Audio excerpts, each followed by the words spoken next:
नमस्कार सभी को। आज हम बात करने वाले हैं परमात्मा की, आत्मा की, प्रकृति पुरुष की, कुंडलिनी शक्ति की, पराशक्ति की।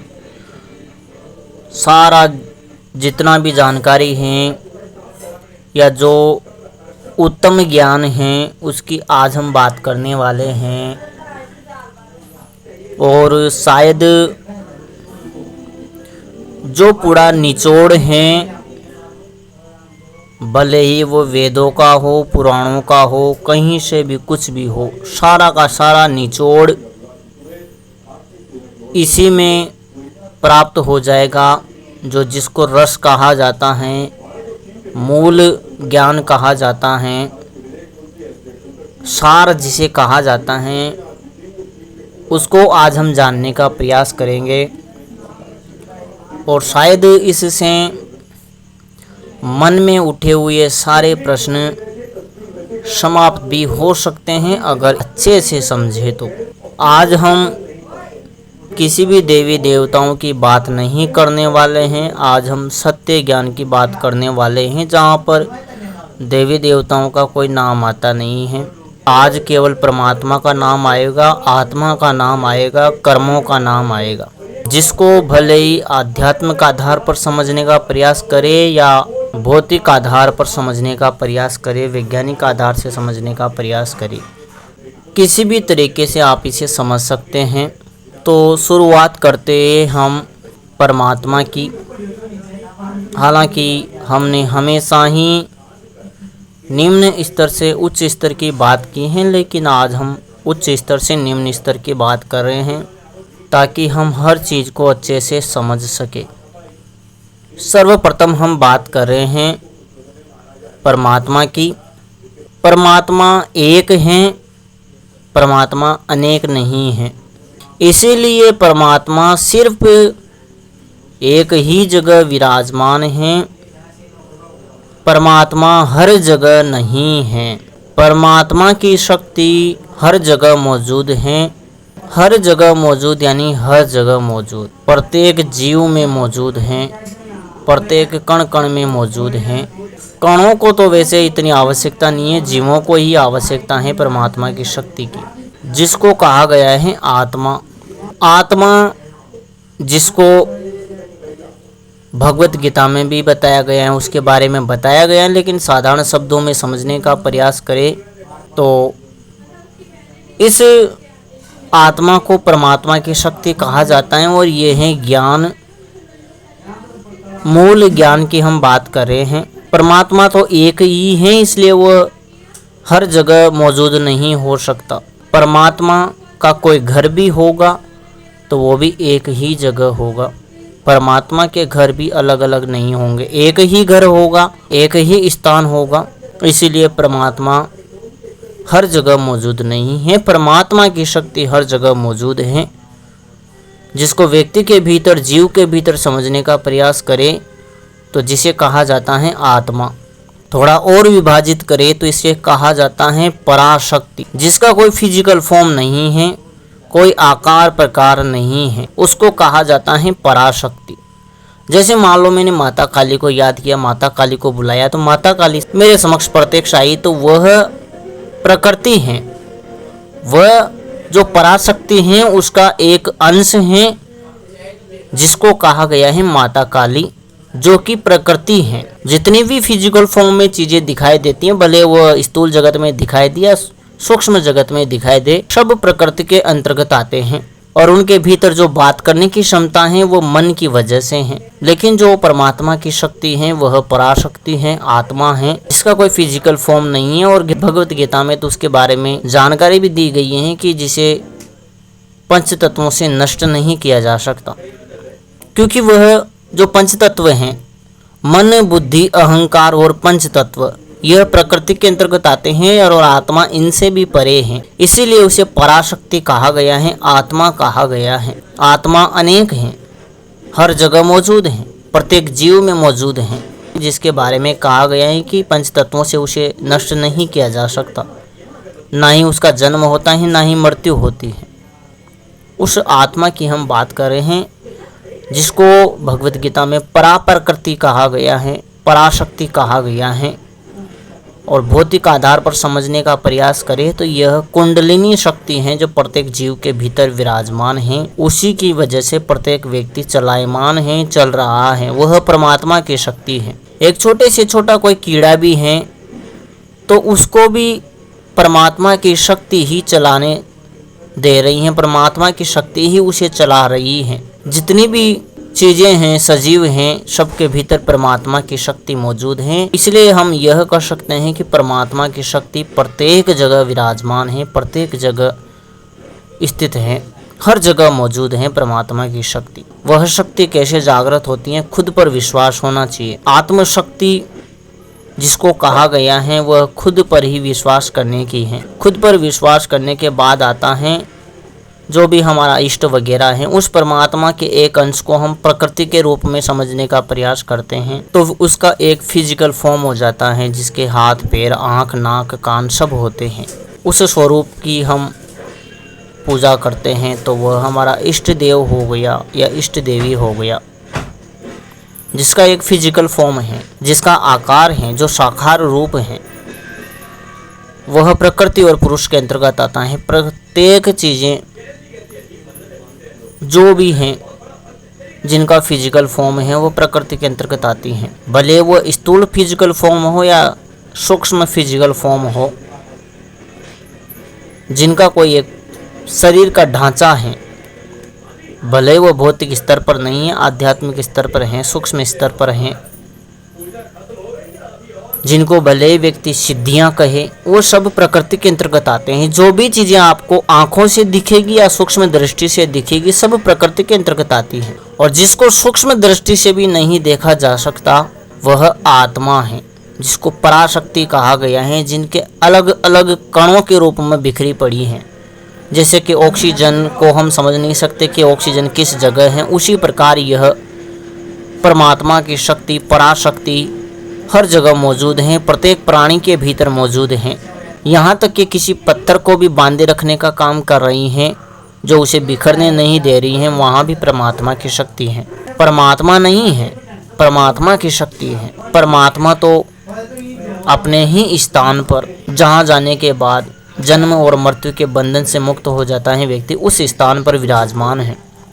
पूर्व समय में किसी ने पूछा था कि कोई व्यक्ति अपने परमात्मा को कहता है कि वह निर्गुण निराकार हैं, हर जगह हैं, और कोई कहता है कि परमात्मा अपने एक स्थान पर 7वें आसमान में कोई तख्त लगाकर बैठा हुआ है।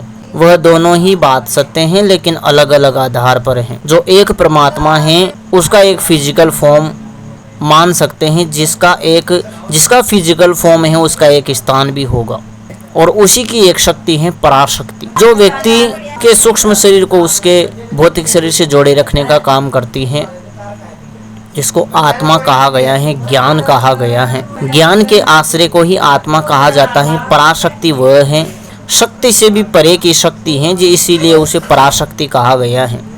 क्योंकि पुरुष और प्रकृति को तो शिव और शक्ति कहा गया है। शिव और शक्ति का मतलब यहाँ पर कोई ये नहीं है कि भगवान शिव हो गए या पार्वती वगैरह हो गई। प्रकृति और पुरुष का मतलब है कि एक ऊर्जा है और एक तत्व है।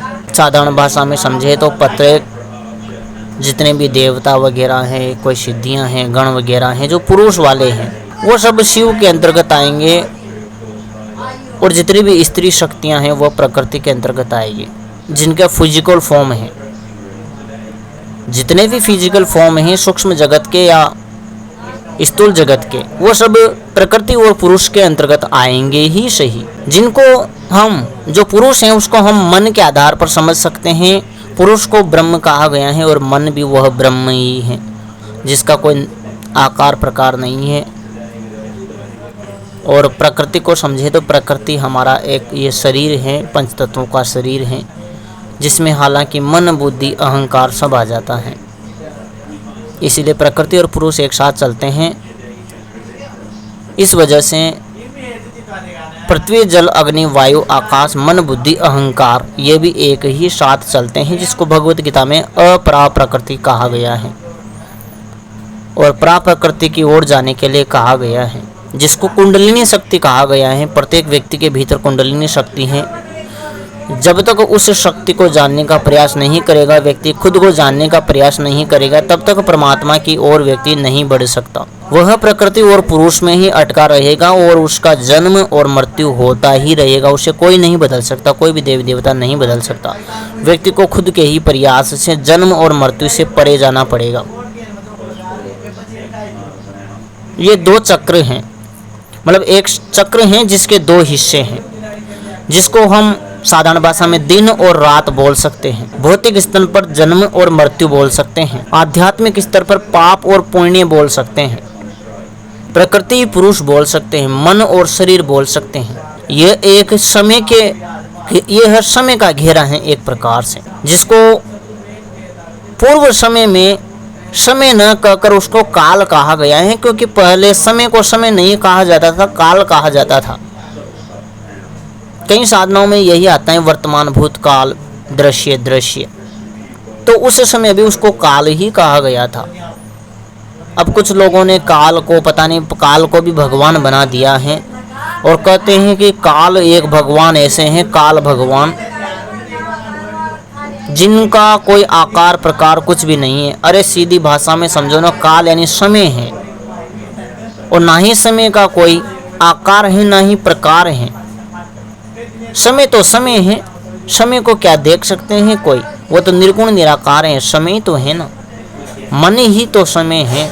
मन हमें समय से पार नहीं जाने देता है, जिसको शिव और शक्ति कहा गया है। शिव और शक्ति से परे व्यक्ति नहीं जा सकता। जब तक खुद को नहीं जानेगा, कुंडलिनी शक्ति को नहीं समझेगा, भगवत गीता के अनुसार परम पुरुष को नहीं समझेगा, अक्षर पुरुष को नहीं समझेगा। अक्षर पुरुष कहा जाता है जिसका कभी नाश होता ही नहीं है। जब व्यक्ति इस चीज़ को समझ लेता है तो वो समझ जाता है कि शरीर लगातार बदल रहा है, जिसको पिछले वीडियो में हमने समझाने का प्रयास किया था एक वाहन के माध्यम से, कि व्यक्ति केवल वाहन बदल रहा है। साइकिल से चल रहा है, कभी ऑटो से चल रहा है, कभी गाड़ी से चल रहा है, कभी ट्रेन से चल रहा है, कभी एरोप्लेन से चल रहा है। तो वह एक वाहन बदल रहा है, व्यक्ति नहीं बदल रहा है, वाहन बदल रहा है। और इसे थोड़ा सा आध्यात्म स्तर पर समझने का प्रयास करें तो व्यक्ति शरीर बदल रहा है, खुद को नहीं बदल रहा है। सारा ज्ञान वही का वही है जो आत्मा में स्टोर है। और जब तक पाप और पुण्य खत्म नहीं होंगे तब तक आत्मा परमात्मा में विलीन नहीं हो सकती। जब तक पाप और पुण्य हैं तब तक व्यक्ति जन्म लेता रहेगा, उसकी मृत्यु होती रहेगी। इस जन्म मृत्यु के चक्र से बाहर निकलने का रास्ता, पाप पुण्य से बाहर निकलने का रास्ता, जन्म और मृत्यु से परे जाने का रास्ता, एकमात्र रास्ता है खुद को जान लेना, खुद को समझ लेना, कुंडलिनी शक्ति को समझ लेना। वह कुंडलिनी शक्ति ही पराशक्ति है। कुंडलिनी शक्ति कोई ऐसी शक्ति नहीं है कि हमारे शरीर में अंदर बैठी हुई है, सांप के जैसा उसका फन है, मूलाधार में 3 फेरे लगाकर बैठी हैं। ये सब चीज़ें, इनको छोड़ दीजिए, ये काल्पनिक हैं, काल्पनिक चीज़ें हैं। वास्तव में समझना चाहे तो प्रत्येक व्यक्ति के भीतर एक शक्ति है, परमात्मा की शक्ति है, जिसको आत्मा कहा गया है। वही आत्मा है जो पंच तत्वों से परे हैं, मन बुद्धि अहंकार से परे हैं, और यहाँ तक कि काल यानी समय से भी परे हैं। जब व्यक्ति कुंडलिनी शक्ति को समझ लेता है, कुंडलिनी शक्ति को अपनी को जान लेता है, खुद को कुंडलिनी शक्ति से जोड़ देता है, तो व्यक्ति पंच तत्वों से परे और समय से परे जा सकता है। और ये सब करने में सक्षम होते हैं योगी। योगी क्या करते हैं? किसी देवी देवता की साधना थोड़ी करते हैं, वो खुद को जानने का प्रयास करते हैं, परमात्मा को समझने का प्रयास करते हैं, परमेश्वर को समझने का प्रयास करते हैं, जिसको भगवत गीता में परमेश्वर और पुरुषोत्तम कहा गया है। क्योंकि पुरुष भी तो अलग अलग बताए गए हैं, एक तो अक्षर पुरुष हैं, एक अक्षर पुरुष हैं, एक पुरुषोत्तम हैं, परम पुरुष भी हैं। तो परम पुरुष ही अक्षर पुरुष हैं, हम सब अक्षर पुरुष ही हैं। प्रत्येक व्यक्ति ही अक्षर पुरुष हैं, भले ही उसकी कुंडलिनी जागरण हो या ना हो, लेकिन वह परम पुरुष ही हैं प्रत्येक व्यक्ति। बस वो परमात्मा नहीं है, प्रत्येक व्यक्ति परमात्मा नहीं है। प्रत्येक व्यक्ति ब्रह्म बन सकता है, परम पुरुष बन सकता है, लेकिन परमात्मा कभी नहीं बन सकता, पुरुषोत्तम कभी नहीं बन सकता, क्योंकि वो एक ही है। अगर दूसरा बन जाएगा तो फिर वो तो परमात्मा हो गया, तो फिर वो तो कहाँ ये हो रहा कि परमात्मा एक ही है। वह परमात्मा की शक्ति को जागृत करके परम पुरुष बन सकता है। अक्षर पुरुष तो वो है ही सही, लेकिन खुद को अच्छे से देख सके, एक प्रकार से है कि खुद को जान लेना तो ऐसा है कि हम तो अक्षर पुरुष हैं। सूक्ष्म जगत में तो वो अक्षर पुरुष है, अग्नि में बैठेगा नहीं जलेगा, पानी में डूबेगा नहीं मरेगा, वो तो सूक्ष्म जगत की बात है। लेकिन स्थूल जगत में अपने को अग्नि में बिठाना या पानी में अंदर बिठाए रखना, ये इस भौतिक शरीर की क्षमता तब जागृत होती है जब उस पराशक्ति परमात्मा की शक्ति आत्मा को व्यक्ति जगाता है। जो आत्मा के ऊपर परतें हैं, पंच तत्वों की परतें हैं, पंच कोशों की परतें हैं, मन बुद्धि अहंकार की परतें हैं, जब तक वो नहीं हटेगी तब तक आत्मा तक व्यक्ति पहुंच ही नहीं सकता। मन बुद्धि अहंकार से जब व्यक्ति परे जाता है, खुद को जानने का प्रयास करता है, तो वह आत्मा को समझने लग जाता है। आत्मा का अध्ययन ही परम पुरुष हो जाना है, अक्षर पुरुष हो जाना है, वरना सब वही प्रकृति और पुरुष के अंतर्गत ही रहते हैं, मन और शरीर के अंतर्गत ही रहते हैं, समय और पंच तत्वों के अंतर्गत ही रहते हैं, शिव और शक्ति के अंतर्गत ही रहते हैं। शिव और शक्ति का अर्थ हमने समझाया है कि प्रत्येक पुरुष शिव है, भले वो हनुमान जी हो, भैरव जी हो, भगवान श्री कृष्ण, ब्रह्मा विष्णु महेश हो, वो सब शिव हैं। और जितनी भी स्त्रियां हैं, यक्षिणियां हो, पिशाचनियां हो, अप्सराएं हो, योगिनियां हो, त्रिदेवियां हो, सब शक्तियां हैं। और यह एक जोड़ा है शिव और शक्ति, जिसे सामान्य अर्थ देने के लिए कहा गया है शिव और शक्ति। यह एक युगल जोड़ा है, शिव और शक्ति, मन और शरीर, प्रकृति और पुरुष, ये सब समय के अंतर्गत आते हैं, जिनको काल कहा गया है, समय कहा गया है, जिसके भेद ये दो भेद हैं, प्रकृति पुरुष, मन और शरीर, काल समय, जिसको भी भागों में बांटा गया है, समय को भी दिन और रात में, जन्म और मृत्यु में, पाप और पुण्य में। इसको और ज़्यादा समझने का प्रयास करें भौतिक आधार पर, तो इसको 64 योगिनी के अंतर्गत लिया जाता है। इस समय को एक घेरे में शामिल करने के लिए, इस समय को बांधने के लिए 64 योगिनियों का नाम लिया जाता है, क्योंकि एक जो ये पूरा सर्कल है, समय का सर्कल है, इस धरती पर 24 घंटे का सर्कल है, उसका 12 घंटे का सर्कल अलग है, 12 घंटे का सर्कल अलग है।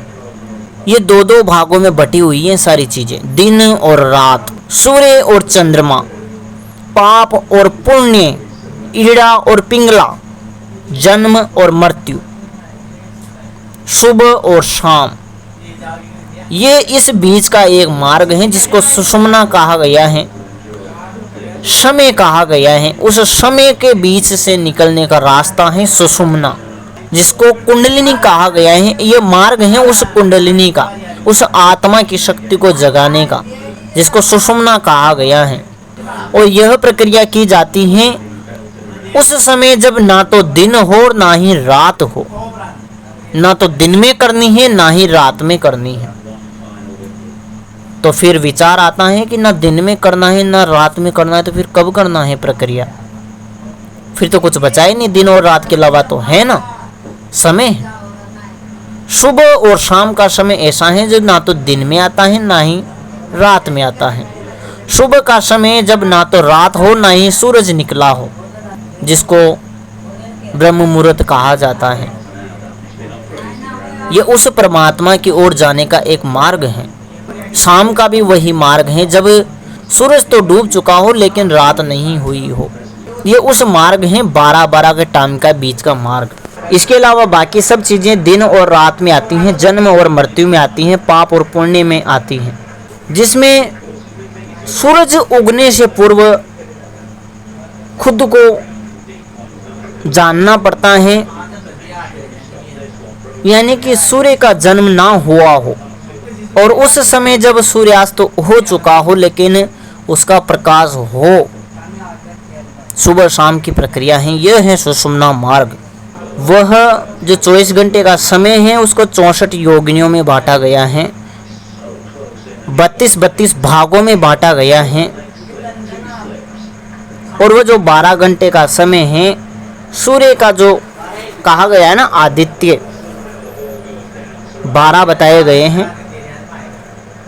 कुंडलिनी के 7 चक्र दोनों को ही गुणा कर दिया जाए तो आता है 84 लाख योनियां तो आपने सुनी होगी। उस 84 लाख योनियों से जन्म मृत्यु से परे जाने का मार्ग यह है सुषुम्ना, परमात्मा की ओर जाने का मार्ग। खुद को जानने का अलावा कोई मार्ग नहीं है, खुद की साधना करने के अलावा कोई मार्ग नहीं है। देवी देवताओं की साधनाएं करके हम प्रकृति और पुरुष तक जा सकते हैं, प्रकृति और पुरुष तक पहुंच सकते हैं। किसी भी देवी देवता की भक्ति करके प्रकृति और पुरुष तक पहुंच सकते हैं। यहाँ जन्म और मृत्यु होता ही रहेगा।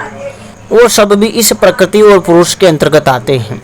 और जो वो पराशक्ति हैं, परम पुरुष हैं, अक्षर पुरुष हैं, उसको हम नहीं समझा सकते ना कि वह स्त्री हैं या पुरुष हैं, क्योंकि प्रकृति और पुरुष तो दोनों अलग अलग हैं। प्रकृति अलग है, पुरुष अलग है। लेकिन हमें तो अर्धनारीश्वर में पहुंचना है, जिसको पराशक्ति कहा गया है, कुंडलिनी शक्ति कहा गया है,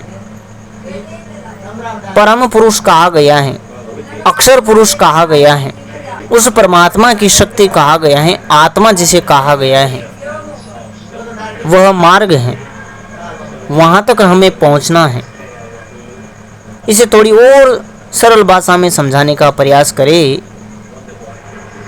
तो जो ज्ञान है उसके माध्यम से हम आत्मा को जानेंगे। ज्ञान खुद को ही जानने से प्राप्त होगा, किताबी ज्ञान से खुद को नहीं जाना जा सकता। आत्मा को जानने का मार्ग है खुद को जानना, वह आत्मा का अध्ययन करना, जो परमात्मा की शक्ति है, जिसे पराशक्ति कहा गया है, कुंडलिनी शक्ति कहा गया है, परा प्रकृति कहा गया है। और जो प्रकृति और पुरुष हैं उसके भीतर हमारा आता है सूक्ष्म शरीर, जो समय है, काल है।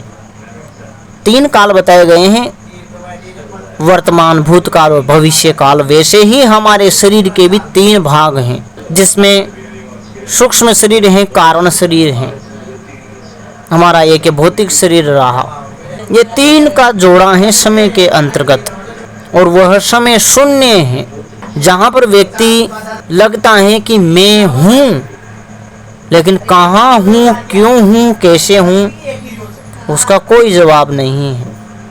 उसका जवाब मिलता है पराशक्ति को जानने पर, उस कुंडलिनी शक्ति को जानने पर। वरना इतना सा ही व्यक्ति को रहता है कि मैं हूँ, लेकिन मैं हूँ क्या और कौन हूँ? मैं हूँ, और उस मैं को कहा गया है ओम, और हूँ को तो हूँ ही कहा गया है। मैं को, उस मैं को राम कहा गया हो, और वह हूँ तो हूँ का हूँ ही है। उसी का तो उत्तर नहीं है कि मैं हूँ, लेकिन क्या हूँ। किसी पूर्व समय में कोई कंप्यूटर का पाठ था, यानी कंप्यूटर का कोई लेसन था, उसमें यही लिखा हुआ था, पाठ का नाम ही ये था, हु आई एम, मैं कौन हूँ। हालांकि वो तो एक भौतिक स्तर पर कंप्यूटर के बारे में बताया गया था। उस समय देखा जाए तो साधारण रूप से कि तो उसका उत्तर तो हमारे पास था कि ये तो कंप्यूटर है, कंप्यूटर का चित्र है, ये तो कंप्यूटर है, यानी कि ये हमसे पूछ रहे हैं कि मैं कौन हूँ। तो वहाँ हमारे पास जवाब है कि ये कंप्यूटर हैं।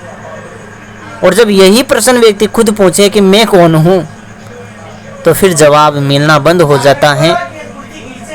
और यहीं से जवाब जब जानने का प्रयास व्यक्ति करता है तो खुद को ही जानेगा, तब ही पता लगेगा कि मैं हूँ कौन, हु आई एम। वह परम पुरुष तब ही खुद को समझ पाएगा, जिसको अक्षर पुरुष कहा गया है, जिसको जानने के बाद ना मृत्यु होती है और ना ही जन्म होता है। व्यक्ति अपने हिसाब से अपने शरीर का त्याग करता है, वरना जीता रहे कितना ही। उसकी मौत नहीं होती है। भौतिक स्तर पर भी उसे भले ही जल में ही डुबाए रखो। एक समय की घटना है जब हम ज़्यादा बड़े तो नहीं थे, लेकिन हमारे गांव में एक ऐसा व्यक्ति था जो पानी की एक टंकी थी जिसमें 3-3, 4-4 घंटे तक उसी में पड़ा रहता था, कभी 12-12 घंटे तक उसमें डूबा रहता था। उस सुषुम्ना के माध्यम से वो कर पाता था। एक ने अपना शरीर त्याग किया कि आग तो लगा दी और आग में बैठ गया और वो शरीर से निकल गया। शायद उसके कोई नहीं रहा होगा, इसलिए उसने किया होगा भाई हमारे शरीर को कोई नहीं जलाएगा, तो उसने आग लगा के आग में बैठ गया और खुद को बाहर निकाल लिया, शरीर जल गया। यह पूर्व विद्याएं हैं और यह विद्या आज कलयुग में तो बहुत कम मिलती हैं, मिलती ही नहीं हैं। इन विद्याओं के जानकार ज़्यादा मिलते हैं राजस्थान, बंगाल, कुछ हद तक बिहार और जो राजस्थान के आसपास के जितने भी हैं, मध्य प्रदेश और उत्तर प्रदेश में भी यह कुछ कुछ जगह पर व्यक्तियों के पास हैं। लेकिन राजस्थान और बंगाल में ये चीज़ें ज़्यादा हैं और थोड़ी बहुत यह नेपाल में भी है। ये खुद की ही विद्या है, खुद को जानने की ही विद्या है।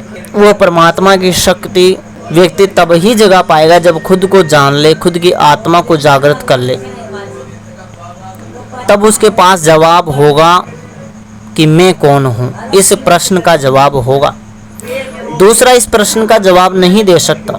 यानी कि आप हमसे अपना प्रश्न पूछिए आपके बारे में कि मैं कौन हूँ, आप बता दीजिए, तो वह जवाब मेरे पास नहीं है। वह जवाब सिर्फ आप ही के पास है, आपको ही जानना पड़ेगा। मेरा जवाब है मुझे ही जानना पड़ेगा, दूसरा इसका जवाब नहीं दे सकता। प्रकृति और पुरुष तक इसकी जानकारी दी जा सकती है कि आप हमसे पूछे कि मैं कौन हूँ, तो मैं आपका नाम, पता, माता पिता का नाम, एड्रेस वेड्रेस ये बता सकता हूँ, आपका मोबाइल नंबर वगैरह। लेकिन ये तो इस भौतिक जगत की चीज़ें हैं, ये प्रकृति और पुरुष के अंतर्गत आती हैं। ये बदलती रहेगी, प्रकृति के अंतर्गत आती हैं, सब बदल जाएगी। अगला जन्म होगा, आपका नाम भी बदल जाएगा, माता पिता का नाम भी बदल जाएगा, मोबाइल नंबर भी बदल जाएगा, एड्रेस भी बदल जाएगा। लेकिन जो मूल रूप से आप हैं, वह जो आप अक्षर पुरुष हैं, ये काल और समय, ये सिद्धियों से व्यक्ति के भौतिक स्तर की जानकारी दी जा सकती है, उसके आत्म स्तर की जानकारी नहीं दी जा सकती। आत्म स्तर का जवाब केवल व्यक्ति के पास है, खुद व्यक्ति के पास है, दूसरे के पास उसका कोई जवाब नहीं है। और उसी को हम समझने का प्रयास कर रहे हैं बहुत ही ज़्यादा शॉर्ट तरीके से। आओ सो आइए हमारा, जिसमें एक त्रिकोण है और त्रिकोण की हम चीज़ें समझाने का प्रयास कर रहे हैं। शायद व्यक्ति त्रिकोण को भी बहुत हल्के में लेते हैं, वह त्रिकोण छोटी मोटी चीज़ नहीं है। त्रिकोण के स्तर बदलने पर कई सारी चीज़ें बदल जाती हैं। त्रिकोण के माध्यम से पूरे ब्रह्मांड को बांधा जा सकता है एक त्रिकोण के भीतर। त्रिकोण कितनी शक्ति है, लेकिन उस त्रिकोण को किस शक्ति के आधार पर बनाया जा रहा है। लेकिन आज हम मूल त्रिकोण की बात कर रहे हैं, जिसमें त्रिकोण के जो 3 हिस्सा हैं, जिसके एक हिस्से में आती है आत्मा, जो ऊपरी सबसे पहला हिस्सा है उसमें आती है आत्मा, जिसको पराशक्ति कहा गया है, कुंडलिनी कहा गया है, परम पुरुष कहा गया है, अक्षर पुरुष कहा गया है।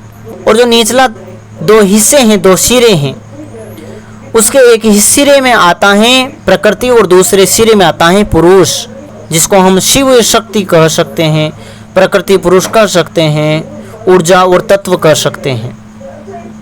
और उसका ऊपरी हिस्सा है आत्मा, जिसको पराशक्ति, कुंडलिनी शक्ति, परम पुरुष, अक्षर पुरुष कहा गया है।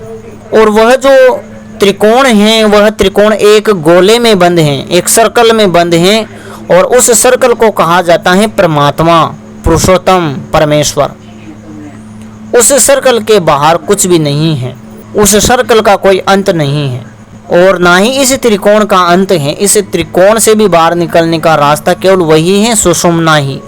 सुषुम्ना के अलावा उस रास्ते से बाहर निकल, उस त्रिकोण से बाहर निकलने का कोई रास्ता नहीं है, वरना त्रिकोण के दो हिस्से हैं, प्रकृति पुरुष शिव और शक्ति, दिन और रात, पाप और पुण्य, जन्म और मृत्यु, ईड़ा और पिंगला, सुबह शाम, रात दिन, सूर्य और चंद्र।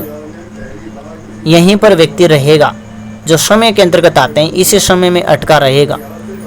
ये समय के ही अलग अलग भेद हैं जिनको रात दिन कहा गया है, पाप पुण्य कहा गया है, जन्म मृत्यु कहा गया है, अच्छा बुरा कहा गया है, जिसको कर्म कहा गया है। जब पाप और पुण्य बनेंगे तो वह समय में आएंगे, और समय का एक चक्र है, समय चक्र में फिर वही पाप किए हैं तो बुरे कर्म, फिर से जन्म होगा और कर्मों के हिसाब से जन्म होगा। कर्म से परे जाने का रास्ता एक तो वही बताया ही है भगवत गीता में कि निष्काम कर्म करो। जब निष्काम कर्म करेंगे तो कर्म बनेगा ही नहीं, और कर्म बनेगा ही नहीं तो जन्म और मृत्यु होगा ही नहीं। और दूसरा है खुद को जान लेना। खुद को जानने के बाद ना कर्म बनेगा, ना अच्छा कर्म ना बुरा कर्म बनेगा, तब भी आप पाप पुण्य से ऊपर निकलेंगे, रात दिन से परे जाएंगे।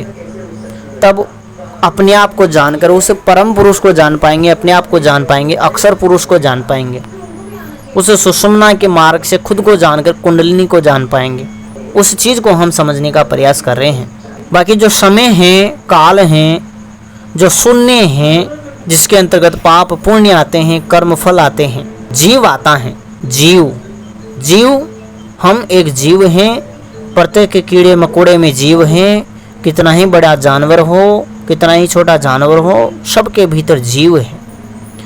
वह जीव आता है समय के अंतर्गत, कर्म फल के अंतर्गत, और उसके बाद आती है फिर प्रकृति, जिसमें फिर शरीर मिलता है व्यक्ति को। वो कुत्ते बिल्ली का हो सकता है, जानवर का, पशु पक्षी का, इंसान का, किसी का भी हो सकता है। जो भी फिजिकल चीज़ें हैं, भौतिक जगत की हो या आध्यात्मिक जगत की हो, सूक्ष्म जगत की हो, सब प्रकृति और पुरुष के अंतर्गत ही आती है। इनसे परे आती है आत्मा,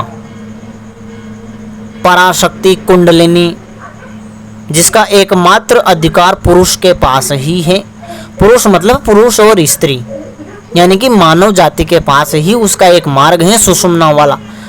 क्योंकि दूसरों में जितने भी और प्राणी हैं उसमें इतना बुद्धि और इतनी चेतना नहीं होती है कि वो कोई जानवर पालती फालती मार के सुषुम्ना में ध्यान लगाएगा। उनको उस चीज़ का कोई ज्ञान इतना है ही नहीं। लेकिन इंसान के पास इतना ज्ञान है जो वह खुद को जान सके। यही एक मार्ग है, इंसान के पास ही एक मार्ग है। यहाँ तक कि देवी देवता सिद्धियाँ भी शरीर त्यागने के बाद वो भी उस पाप पुण्य से नहीं बच सकते, लेकिन जीवित इंसान पाप पुण्य से बच सकता है।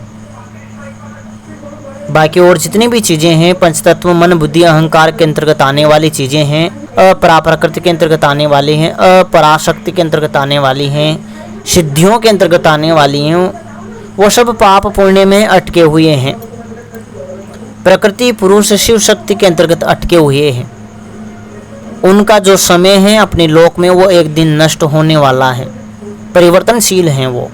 शरीर त्यागने के बाद हमारे पास भी कोई मार्ग नहीं है परमात्मा तक पहुंचने का, क्योंकि हमारे शरीर से आत्मा अलग हो चुकी है, हम सूक्ष्म शरीर अलग हो चुके हैं और हमारा भौतिक शरीर अलग हो चुका है। अब हमारे पास माध्यम नहीं है परमात्मा को जानने का, जो था आत्मा। वह माध्यम तब तक हमारे पास है जब तक हमारा भौतिक शरीर हमारे साथ है, जब तक हम जीवित हैं, तब तक हम अपने आप को जान सकते हैं। पहले सूक्ष्म शरीर को जानते हैं, फिर आत्मा को जानते हैं। जब व्यक्ति आत्मा को जानता है तो पाप और पुण्य से वह मुक्त हो जाता है, समय से वह पार चला जाता है। और पाप पुण्य, जन्म मृत्यु, दिन रात, ये सब समय के अंतर्गत हैं, लेकिन आत्मा समय से परे है। ऐसा व्यक्ति एक ही समय में कितनी भी जगह जा सकता है, एक ही समय में कहीं पर भी जा सकता है। दूरदृष्टि, दूर श्रवण, वाक सिद्धि, पंच तत्वों की शक्तियाँ, समय और स्थान से वह परे हो जाता है। वो है आत्मा की शक्ति, जिसको भौतिक स्तर पर अगर किसी को दिखाना चाहे तो उसका मार्ग है कुंडलिनी शक्ति, और किसी को ना दिखाया जाए तो वो है पराशक्ति। पराशक्ति का कोई फिजिकल फॉर्म नहीं है, ना ही सूक्ष्म जगत में और ना ही भौतिक जगत में। वह एक शक्ति है, परमात्मा की शक्ति है, जिसको कहीं पर भी पुकारा जाए, जिस नाम से पुकारा जाए, उसी का वह आकार प्रकार लेकर प्रकट होती है। वो है परमात्मा की शक्ति। वो कब जागृत होती है? जब खुद पर विश्वास हो। मान लो कोई व्यक्ति किसी की साधना भी करता है, देवी देवता की साधना भी करते हैं, तो वो भी उस पराशक्ति का ही एक अंश है। वह मूल पराशक्ति नहीं है, मूल कुंडलिनी शक्ति नहीं है, मूल परमात्मा की शक्ति नहीं है, लेकिन है उसी का अंश। जब आप माता को याद करेंगे, माता काली को याद किया तो उसी पराशक्ति का एक अंश महाकाली आपके सामने आएगी। माता दुर्गा को किया तो उसी पराशक्ति, वह माता दुर्गा सामने आएगी। हनुमान जी को याद किया तो हनुमान जी उसी पराशक्ति के एक अंश सामने आएंगे। और जितने जीवित हैं वो तो वहां से आते ही हैं, बाकी जिन्होंने शरीर त्याग दिए हैं वो पराशक्ति के माध्यम से ही आते हैं। पराशक्ति कभी भी किसी व्यक्ति के समक्ष नहीं आ सकती, और ना ही कोई आत्मा व्यक्ति के समक्ष आ सकती है। वह कोई फिजिकल फॉर्म लेगी, या कोई भी त्रिदेव हुए, कोई भी देवी देवता हुए, भूत प्रेत पिशाच कुछ भी हुए, वो भी अगर फिजिकल फॉर्म में किसी व्यक्ति के सामने आएंगे तो वह प्रकृति और पुरुष के अंतर्गत ही आएंगे, समय के अंतर्गत ही आएंगे, पंच तत्वों के अंतर्गत ही आएंगे, मन और शरीर के अंतर्गत ही आएंगे, शिव और शक्ति के अंतर्गत ही आएंगे। यह समय है, उसी समय के अंतर्गत वो रहेंगे, यानी कि उनका नष्ट होना आवश्यक है। भले ही माता काली ही क्यों प्रत्यक्ष न आ जाए, लेकिन वो भी नष्ट होगी, क्योंकि वो समय प्रकृति पुरुष के अंतर्गत है, यानी कि वो अपने आप को वापस उस निराकार में विलीन कर देगी। जब याद किया तुरंत आए, वो साकार में आएगी, वापस गई तो निराकार हो जाएगी। अगर कोई साकार में है तो फिर वो अपने एक ही उसका स्थान होगा, वो 1000 स्थान पर नहीं हो सकते। निराकार शक्ति ही हर स्थान पर हो सकती है। और हम किसी को पुकार रहे हैं तो वो हमारे भीतर ही वह आत्मा की शक्ति है, वो परमात्मा की शक्ति है आत्मा। वही हमारी वाणी को सुन रही है, भले मन में पुकारो या आवाज देकर पुकारो, वो इस परमात्मा की शक्ति ने पुकारा है तो उस पराशक्ति से एक रूप प्रकट होगा, वरना किसी का कोई रूप नहीं है। और ना ही कोई मदद मांग रहा है भगवान से, तो ना ही भगवान आने वाले हैं। जब तक वो खुद पर विश्वास नहीं होगा तब तक तो कोई नहीं आने वाला बचाने वाला भी। भले कितने ही गिड़गिड़ाते रहो, कितने ही देवी देवता को याद करो, किसी मुसीबत में भी हैं तो नहीं बचाएंगे जब तक खुद पर विश्वास नहीं होगा। आत्मविश्वास होना आवश्यक है। ये कोई बोलता है कि हमने हनुमान जी को याद किया, हनुमान जी आ गए। आए क्यों? याद किसको किया आपने? हनुमान जी को किया। क्यों याद किया? आपको भरोसा है कि हाँ मैं पुकारूंगा तो आएंगे वो। आपको भरोसा ही नहीं तो बुला लो किसी को भी, आएगा ही नहीं कोई। जब तक आपका किसी के साथ जुड़ाव नहीं होगा, जब तक आप किसी से प्रेम नहीं करेंगे, तब तक वो आपकी बात सुनेगा भी क्यों? कोई भी हो तो जुड़ाव होना आवश्यक है। तो यह आत्मशक्ति, उस आत्मशक्ति को जगाने की आवश्यकता है। हम किसी की उपासना कर रहे हैं, किसी की साधना कर रहे हैं, तो हम उस पराशक्ति से ही प्रार्थना कर रहे हैं कि मुझे ये चीज़ चाहिए, ए देवी देवता मुझे चाहिए। तो उसी पराशक्ति में से एक अंश निकलकर आपके समक्ष प्रकट होता है। फिर आपको विश्वास होता है कि ये मेरी शक्ति मेरे साथ चलती है, तो आप कभी भी पुकारो फिर वो आएगी। क्यों आएगी? क्योंकि आपने पराशक्ति से उसके मांग की है। कोई नॉर्मल इंसान है, बेचारे ने कोई साधना वगैरह की ही नहीं, तो पुकारता है, आता ही नहीं। कितनी बड़ी समस्या में हो, आती ही नहीं कोई। लेकिन जिसकी साधना करता है, कोई थोड़ी बहुत भी करता है, कोई भक्ति भी करता है, तो उसकी मदद करने कोई भी आ जाता है। तो क्यों आ रहे हैं? आपको विश्वास है तब वो आते हैं। क्योंकि आप जितना अपने पर विश्वास करेंगे उतने ही देवी देवता आपकी बात मानेंगे। और जिस दिन आपको अपने पर विश्वास हट गया, उसी दिन से आपका कोई बात नहीं सुनेगा। जब तक आप बलवान हैं तब तक आपकी बात सब सुनने वाले हैं। जिस दिन आप कमज़ोर पड़े उसी दिन से समझ लो कोई आपकी बात नहीं सुनने वाला। पहला प्रयास खुद से ही करना पड़ता है, तब जाके दूसरे मदद करते हैं। बाकी कुछ शक्तियाँ अभी कलयुग की हैं, वो तो सुनेगी ही सही, मदद तो मिलती ही है। लेकिन जब आप उन्हीं शक्तियों से प्रेम भी करते हैं, उनकी भक्ति भी करते हैं, तो वो ज़्यादा सुनती हैं। फर्क इतना है। भक्ति करते हैं, प्रेम करते हैं, कोई साधना वगैरह भी की है तो 24 घंटे में कभी भी पुकारो आएगी ही सही, वो शक्ति आएगी ही सही। लेकिन कुछ करते नहीं है तो आती नहीं है। बहुत बड़ी मुसीबत हो तब कोई आ जाए तो आ जाए। तो यह जो मूल ज्ञान है उसकी आज हम बात कर रहे हैं।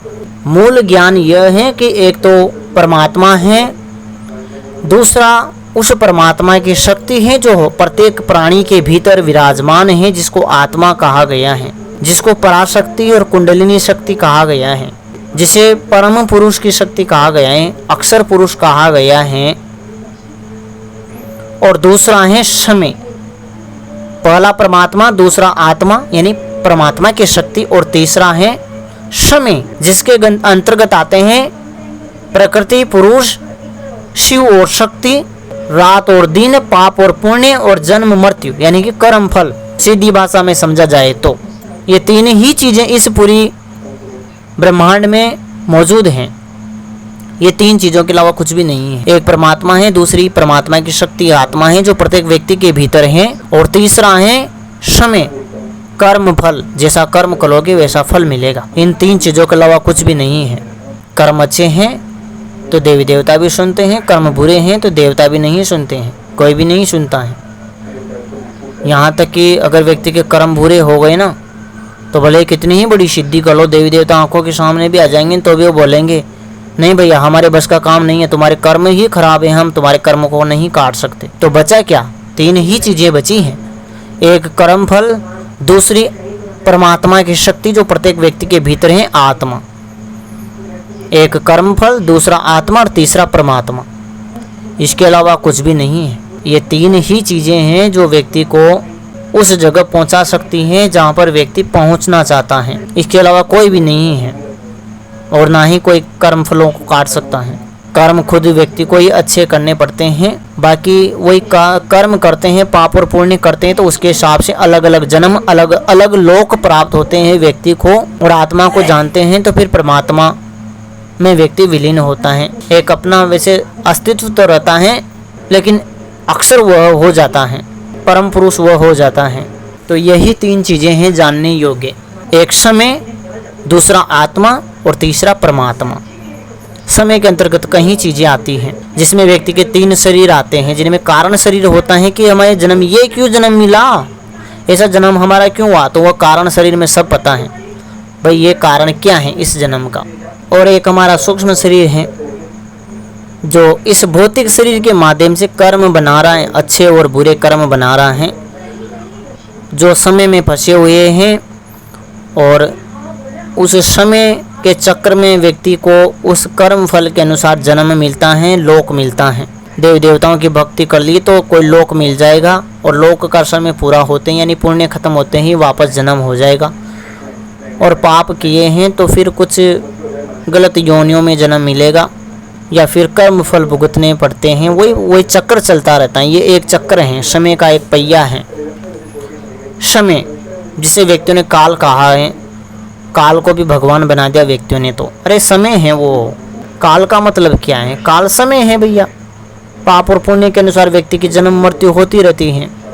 समय तो है, समय का ही तो चक्र है जिसको दिन रात कहा गया है, जन्म मृत्यु कहा गया है, पाप पुण्य कहा गया है।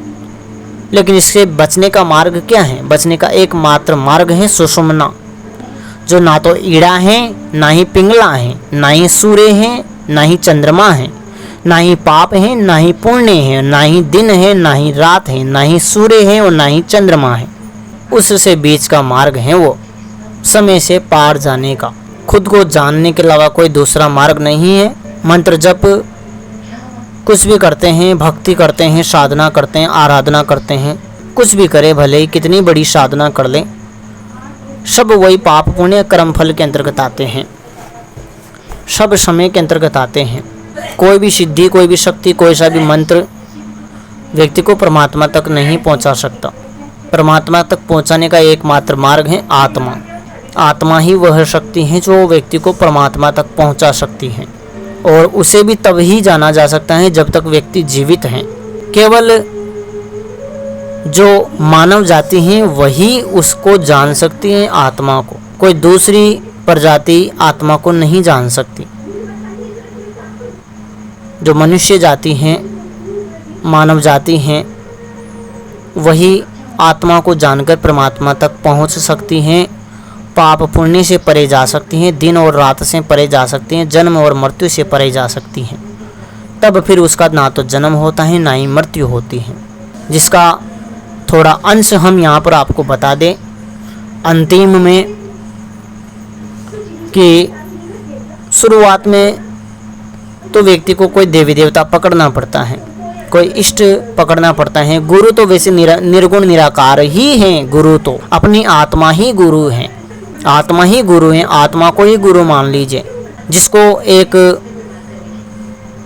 महागुरु के रूप में कहा जाता है कि शिव हमारे गुरु हैं। शिव हालांकि वो प्रकृति और पुरुष के अंतर्गत ही आ रहे हैं, लेकिन व्यक्ति वहाँ तक तो पहुँचे ना, बाकी फिर उसके बाद तो आत्मा ही गुरु हो जाती है। और पहला तो हो गया गुरु, दूसरा कोई भी अपना इष्ट बना लीजिए। इष्ट का मतलब है जिससे आपको प्रेम है, कोई भी देवी देवता हो जिससे आपको प्रेम हो, स्त्री शक्ति हो या पुरुष शक्ति हो, किसी को भी आप अपना इष्ट चुन सकते हैं। दूसरा ये हो गया। तीसरा है कुछ समय त्राटक, क्योंकि मन का एकाग्र होना आवश्यक है। अगर त्राटक ना कर सके तो अपने श्वास पर ध्यान दे, श्वास को रोके, श्वास को छोड़े, उससे भी मन एकाग्र हो जाता है, विचार कम हो जाते हैं। ये हो गया। फिर खुद को जानने के लिए कहा जाता है सोहम। श्वास को अंदर लिया, सो, बाहर निकाला हम, या फिर शिव भी व्यक्ति बोल सकता है, ओम भी बोल सकता है, हुम भी बोल सकता है, या फिर सोहम बोलेगा। व्यक्ति का शुरुआत में नुकसान ना हो इसलिए सोहम बोला जाता है। सोहम, अंदर सांस ली, सो, बाहर निकाली, हम। ये दूसरा तरीका हो गया, त्राटक हो गया, सोहम वाला हो गया। और फिर तीसरा है सुषुम्ना ध्यान, जिससे ईड़ा और पिंगला चलकर सुषुम्ना व्यक्ति की चलने लग जाती हैं। सुषुम्ना का ध्यान हमने पहले भी बता रखा है।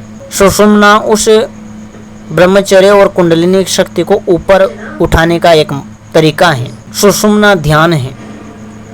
नाम ही सुषुम्ना रखा गया है ना उसका, जो व्यक्ति को जन्म मृत्यु पाप पुण्य से परे ले जाने का काम करते हैं। ये पहला मार्ग है सुषुम्ना, उस कुंडलिनी शक्ति का, उस आत्मा को जानने का, खुद को जानने का।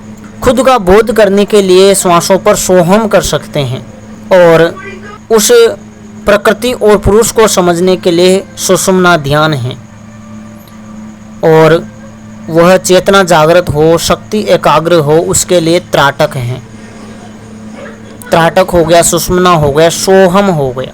इसको व्यक्ति कर सकता है। सिद्धियां और शक्तियों के लिए तो वह ध्यान करना पड़ता है, वो तो वैसे मार्ग हैं, उस मार्ग में सिद्धियां और शक्तियां तो मिलती ही हैं। त्राटक से भी मिलती हैं, सोहम करने से भी मिलती हैं, ओम हुम से तो बहुत भारी भारी मिलती है, तो इसको शुरुआत में ना ही करे, बिना गुरु के ना करे तो अच्छा है।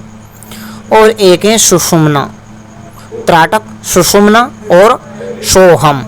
ये तीन प्रक्रियाएं हैं जो हमने यहाँ पर एक बता दी हैं साधारण रूप से। अधिकतर ये क्रियाएं कोई बताता नहीं है, लेकिन जहाँ तक कोई नुकसान ना हो वहाँ तक हम चीज़ें बता देते हैं।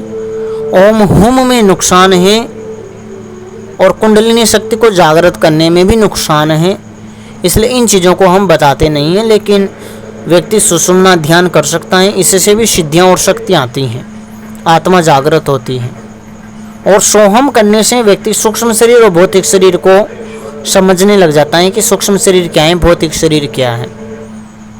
और त्राटक से व्यक्ति का चित्त एकाग्र हो जाता है, विचार शांत हो जाते हैं। जब विचार शांत हो जाते हैं तो व्यक्ति तीक्ष्ण बुद्धि से उस चीज़ को समझने योग्य हो जाता है जिस साधारण व्यक्ति नहीं समझ पाता है। तो ये तीन चीज़ें हैं, उस आत्मा को, सूक्ष्म शरीर को जानने की, और सूक्ष्म शरीर से आत्मा की ओर आगे बढ़ने में, और आत्मा से परमात्मा को समझने। आत्मा को समझते ही परमात्मा को अपने आप समझ जाएंगे।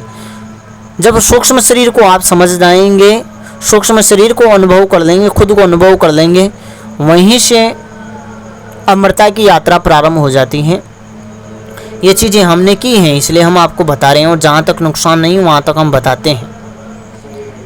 इसी में सारे प्रश्न समाप्त हो जाएंगे। इसके आगे कोई प्रश्न रहेगा नहीं, बचेगा नहीं कोई प्रश्न। इसलिए आज यह थोड़ा हमने ज़्यादा ही बड़ा इसको वीडियो को बना दिया है, क्योंकि उतना समय मिल भी नहीं पाता है कि बता सके। इसलिए आज समय मिला है तो हमने एक ही वीडियो में सारी चीज़ें रख दी हैं, और यह देवी देवताओं से परे की चीज़ें हैं। सीधा ही हमने ब्रह्म से शुरुआत की है, पार ब्रह्म की शुरुआत की है और परमात्मा की शुरुआत की है। ब्रह्म से हमने शुरुआत की है, प्रकृति और पुरुष से हमने शुरुआत की है, पंच तत्व मन और बुद्धि अहंकार से शुरुआत की है। बाकी और चीज़ें हमने बात की ही नहीं है। प्रकृति और पुरुष यानी कि ब्रह्म, फिर आत्मा यानी परब्रह्म, और परमात्मा तो एक है ही सही। परब्रह्म वही कुंडलिनी शक्ति है, परम पुरुष है, अक्षर पुरुष है, पराशक्ति है, आत्मा है। और ब्रह्म कौन है? वही प्रकृति है, पुरुष है, शिव शक्ति है, मन बुद्धि अहंकार और शरीर है, पंचतत्व है, समय है। यह समय रात दिन पाप पुण्य जन्म मृत्यु है, सारी चीजें इसी में आ गई हैं। और इनसे परे जाने का मार्ग सुषुम्ना ध्यान है, त्राटक है और श्वासों पर सोहम है। बाकी कुंडलिनी जागरण वाली तो यहाँ पर प्रक्रिया नहीं बता सकते, नुकसानदायक हैं, इसलिए वो चीज़ें हम बताते भी नहीं हैं। जहाँ तक नुकसान नहीं है वहाँ तक हम बताते हैं। आशा करता हूँ आपके समझ में आया होगा। फिर भी कुछ रह जाता है तो आप हमें ज़रूर बताएं। नमः शिवाय, नमः श्री काल की।